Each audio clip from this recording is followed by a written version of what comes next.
Here with me to talk about the San Francisco 49ers is longtime Niners fan and someone you've seen on the show before in different variations on live streams or in podcast episodes, is a good friend of mine, Jeff Scott.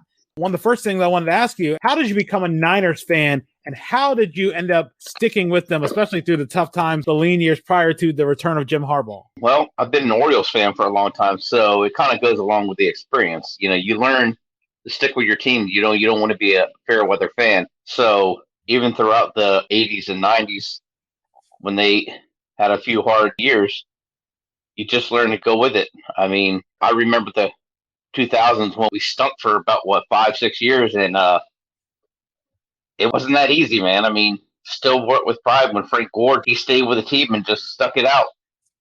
And I just saw something on the internet the other day where it said, I'm not saying they will, but if this current run they're on, it'd be nice if they invited me back to let me be the backup running back or whatnot and try to get a ring. And it's interesting, after he's been was out there boxing with Darren Williams, formerly of the Utah Jazz, a couple nights ago. I mean, I guess he's got a little too much time on his hands. Yeah, man, but that dude is a workhorse, dude. I mean, what is he, ranked third in all times rushing yards? Yeah, but next question I wanted to ask you, what is your most memorable Niners moment? Against the Chiefs? Was it the previous Super Bowl against Baltimore? Or is there some other moment that's hard to really quantify? It's hard to quantify, but there's a couple of moments. When I went to my first game with you and Steph over at FedEx Field, and that was an awesome moment, man, even though we only got to see a half. And then when I saw number 85 carry all those, 4 players on his back to get the first down, to keep our playoff dreams alive, man, there's nothing like that. Yeah, and I can imagine that, especially taking in your first NFL game, that's something that, again, if the moments were more optimal and everything actually fell into place, you would have been there to see the whole game from beginning to end. But that's what happens when you have an opposing team that runs the ball a lot, bad traffic, and the Bay Bridge being backed up, pretty much. Only in Maryland, baby. Only in Maryland. Crab cakes, football, and bridge blockages. That's what they do best. Going into the season, what were your expectations for the Niners? It looked like last year was a bit of a Super Bowl hangover, going 6-10, the injuries to Garoppolo, and it seems like that's always pretty much a yearly thing with Jimmy Garoppolo getting hurt. It seemed like it was going to be a loaded division, the NFC West, with Arizona getting better and the Rams getting Matt Stafford, and of course Seattle being Seattle. What were you hoping the Niners could do heading into the year? Compete. I wasn't expecting the 3-loss run, but they got Bosa back, and he's been a beast. I mean, he's in the running for Defensive Player of the Year, Comeback Player of the Year. What else? There was another one. I was watching the game yesterday, and he's already got like 13 or 14 sacks, and he's always in every play. They give him the option to change sides every play he's on. He's always in the mix. He stops plays. He scares the living daylights out of other players. I mean, if we could get his brother, I believe his brother plays for the Chargers. If we could get his brother to play for us, man, that'd be an unstoppable duo. I understand Garoppolo's hurt. He just kind of plays like he's scared sometimes. But when it comes to clutch moments, man, he does 80-90% of the time. But there was a play about 3 games ago when they blew it against Seahawks. He threw the ball and they got smacked out of the air. Now, I tell you one thing, I was not happy about that. I take some other patience. It took some patience not to toss something at the TV from that.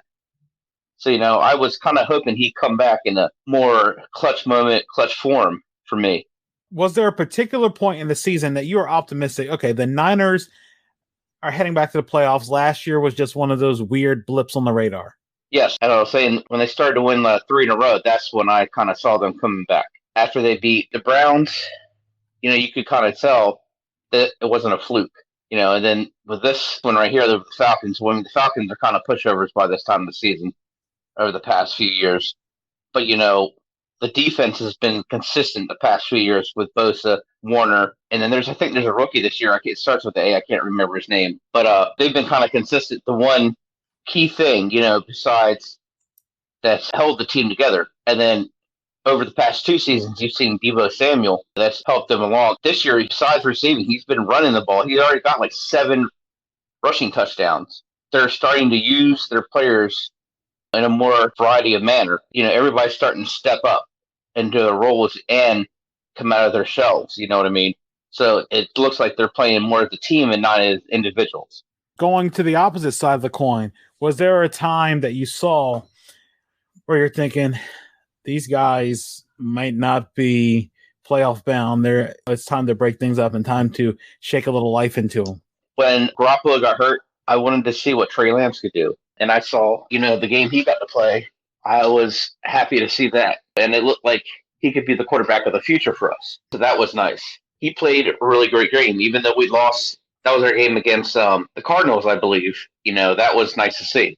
Yeah, and something we'll talk a little more about Trey Lance as well in a little bit. But looking at the playoffs right now, the Niners are sitting in the 6th seed, which last year would have been just holding on to a spot in the playoffs. But this year, that means they're comfortable ahead of that 7th seed. Who do you think the Niners match up the best with in the NFC? Oh, boy.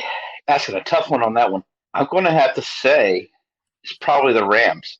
I think they can probably beat, Matt with a little leeway. Because that's probably who they're going to end up playing. Or the Cowboys. Yeah, and it's very interesting looking back at that game. They beat the Rams by 21 points, and that was the beginning of their 3-game winning streak. Yes, it was. 3-game winning streak. And looking on the other side of it, who in the NFC scares you? Is it the Cardinals? Is it Green Bay? Is it anybody else that hasn't been mentioned? Is it Tampa Bay? Could it be one of those 3 teams? I'd say Tampa Bay the most. Because Tom Brady, even though I don't like him, the man has clutch. That for the most part, we have a history of beating Green Bay. Cardinals, no, because they barely beat us by 7, or was it 3? And our defense has been consistently helping us the whole entire season. The last 3 or 4 games, we've been having at least 2 or 3 turnovers per game, and we've been scoring off those turnovers. So most teams have probably been like, what the hell is going on? Even when our rookies come in or people have been playing off our bench, they've been proving themselves. And as long as we don't shoot ourselves in the foot and allow people getting pass interference or roughing the passer penalties like we did last year, we should be fine. Like I said, knock on wood. And another question. I know you mentioned Trey Lance a little bit earlier. When you saw that the Niners decided to draft him in the 1st round, what were your thoughts on it? And did you think this is pushing Jimmy Garoppolo out of the door fairly easy, especially with the number 3 pick in the draft? Now, I did not really watch college football, but I did my research on him.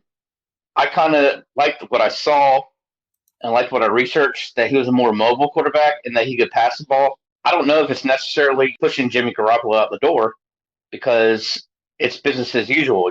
They've got to have a competent backup quarterback and somebody of the future, because our past 2 or 3 backups had not exactly been anything to write home about. When they put them in last year, we had one that could only win 2 or 3 games, and it wasn't by much. And that when they want to compete, you need somebody to compete if you want to go playoff bound or win a Super Bowl.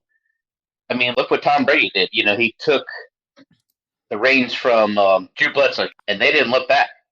And he went on to win 6 Super Bowls. He won his 7th last year. Not last year, yeah. And you need somebody like that to lead your franchise into the future. Now, I'm not saying that Trey Lance is going to be that guy, but you have to give somebody like that a chance. And you don't know if he's going to be Lamar Jackson or whatnot, but does he have the potential to? Sure. Did he show a little bit of that potential when they played the Cardinals? Yes, he did. He seems like he has the skill. Now, like I said, I talked to a few other people. They said, he's had some time off. Well, Arizona has a pretty good defense. Did he look rusty? A little bit when he played, but he looked pretty good to me. As we go to our Super Bowl prediction, who do you have coming out of the NFC? Who do you have coming out of the AFC? Who wins the Super Bowl? And what is the final score? Of course, 49ers win a Super Bowl and come from the NFC. And coming from the AFC, that is a hard pick. I'm going to have to possibly say maybe the Titans again. It may be 30-21, but right now it's too close to call. It seems like it's a pretty good game. And I know that a lot of people were initially talking about the pretty close scores so far. So it's very interesting to see how this ends up turning out. So it'll be interesting to find out how it ends up looking in the final run. But as we start to wrap this up, do you have any shout outs you want to give? Anything you want to promote as well? And then how can people reach out to you on social media to talk Niners football? If they want to talk, I'm always on Facebook. My Jeff Scott. I'm on Twitter, and I guess you can find me on Instagram. I'm not really on there that much. If they always want to get hold of me, they can always get hold of me through contact you.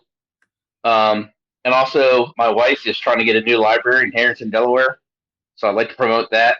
Help her with the funding. And other than that, not really. Help support your local hospitals, because the people that are working there right now are getting overwhelmed with COVID and other things. Other than that, nothing else, man. Oh, yeah, support your Orioles, because we have stunk for a long time, and I think these next couple of seasons are going to be something to look at. And also, your man, Earl Holland, is putting in the work. He's putting in the work, guys. And this man deserves your support. Also, he's going to be a father.